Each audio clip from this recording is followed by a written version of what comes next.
The moment a structure is abandoned, it begins a slow descent into ruin.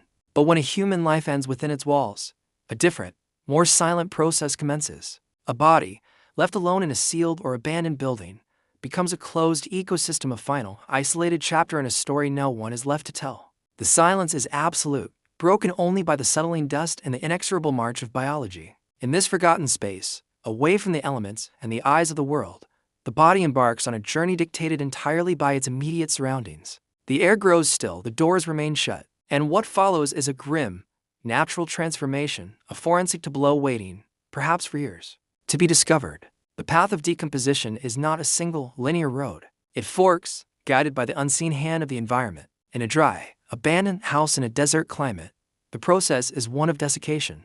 The skin, deprived of moisture, begins to tighten and shrink, pulling taut over the skeletal frame. The air, arid and still, acts as a natural preservative, slowing the bacterial action that would otherwise liquefy soft tissues. The body becomes brittle, leathery. It is a slow erasure, where the primary agent of change is the absence of water.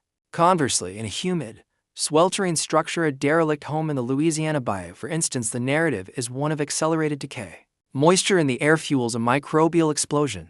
Bacteria and fungi thrive, rapidly breaking down tissues in a process known as putrefaction. The body bloats, discolors, and the decomposition is swift, aggressive, and pervasive, leaving behind a vastly different set of remains than its counterpart in the arid waste. Within these abandoned walls, temperature and insects become the primary arbiters of this timeline.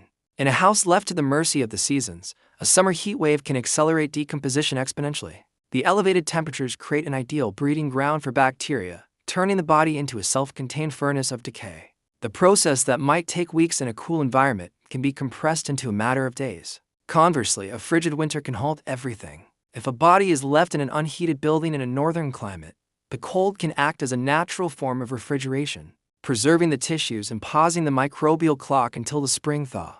This is when the insects arrive. Flies, drawn by the chemical signatures of decay, are often the first witnesses. They lay their eggs, and the resulting larvae maggots become the most efficient decomposers of all, consuming soft tissue with an unnerving speed. The species of insect found, in their developmental stage, can later provide forensic entomologists with a precise, and often haunting, timeline of when life ceased. History is replete with grim discoveries that underscore this silent process. In 2003, the remains of Joyce Carol Vincent were found in her London flat. More than 2 years after her death, the television was still on, casting a faint glow over a scene of profound isolation. Her skeleton was found surrounded by unopened Christmas presents, a modern tragedy of urban loneliness. In another case, the mummified body of a woman named Pia Fahrenkopf was discovered in the backseat of her Jeep, parked in the garage of her foreclosed Michigan home, 6 years after she was last seen. The dry, stable conditions of the garage had led to a state of near-perfect natural mummification. These are not just isolated incidents. In abandoned hotels, forgotten hospital wards, and boarded-up houses across the world, similar scenes have been uncovered by demolition crews, urban explorers, or authorities acting on a long-overdue wellness check. Each discovery is a self-contained mystery, a testament to how easily a person can vanish from the world, even while remaining in one place. The specific environment dictates the final form of the remains, often leading to one of two remarkable transformations: mummification or the formation of adipocere. In the dry, ventilated attic of an abandoned farmhouse or the sun-baked interior of a car in the desert, natural mummification can occur. The constant flow of dry air wicks away moisture faster than decomposition can take hold. The skin becomes dark and leathery, clinging to the bones, preserving the body's form in a skeletal, desiccated state. The internal organs shrivel, but the overall structure remains eerily intact, a statue of time and aridity. In stark contrast, if a body is left in a damp, oxygen-poor environment like a flooded basement, a well, or submerged in clay soil, a different chemical process can initiate. This process is called saponification. The fats within the body undergo hydrolysis, converting into a waxy, soap-like substance known as adipocere, or grave wax. This substance coats the remains, halting further decomposition and preserving the body's contours in a firm, pale, and crumbly cast. The phenomenon of adipocere formation is a strange alchemy of death. It is, quite literally, the body turning itself into soap. The process requires an anaerobic or oxygen-free environment, which prevents the aerobic bacteria that normally drive decomposition from thriving. Instead, anaerobic bacteria like Clostridium perfrinans begin to break down the body's fats. They release an enzyme called lecithinase, which hydrates the fats and converts them into a mixture of insoluble fatty acids. The result is a grayish-white, waxy substance that encases the soft tissues, effectively creating a permanent, if fragile, mold of the deceased. Bodies coated in adipocere have been found remarkably well preserved, even centuries later, with facial features sometimes still recognizable. It is a rare and fascinating outcome, a morbid form of preservation born from water, darkness, and the absence of air.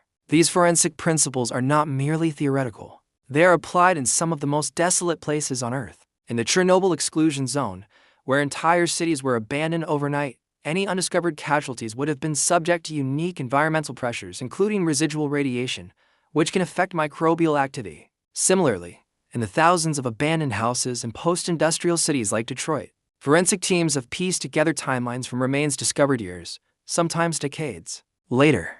The state of the remains tells a story: the pattern of dust settlement on the bones, the type of mold growth, the presence of animal scavenging marks from rodents or other creatures that have made the derelict structure their home. These clues, read by a trained eye, can reconstruct the final, lonely moments and the long, silent years that followed. For urban explorers and the police officers who are often the first to enter these spaces, the experience is profoundly unsettling. The scene is not one of overt horror, but of a deep and pervasive melancholy. An explorer might push open a bedroom door to find not a body, but an indentation in a dusty mattress, a pair of glasses on the nightstand, and a profound sense of stillness that indicates a long-term absence. The air itself feels heavy, thick with the scent of decay, mildew, and stale time. For law enforcement, the scene is a puzzle. They must navigate crumbling floors and hazardous materials, while meticulously documenting every piece of evidence. They are trained to look past the immediate scene and see the story written in the dust, the insects, and the state of the remains to give a name back to the forgotten and provide a final, belated answer. The psychological toll is immense. A confrontation with the ultimate consequences of solitude and societal neglect. The decomposition of a body within a building is fundamentally different from one left outdoors or formerly buried. A body in an open field is exposed to the full spectrum of environmental factors: sun, rain, wind, and a wide array of scavengers from vultures to coyotes. The process is rapid, chaotic, and leads to the swift scattering of skeletal remains. A buried body, conversely, is in a relatively stable environment, protected from scavengers and temperature extremes. Decomposition is slower, more predictable, dictated by soil chemistry and coffin materials, but the body in the abandoned house occupies a unique, intermediate space. It is protected from the elements but not from time.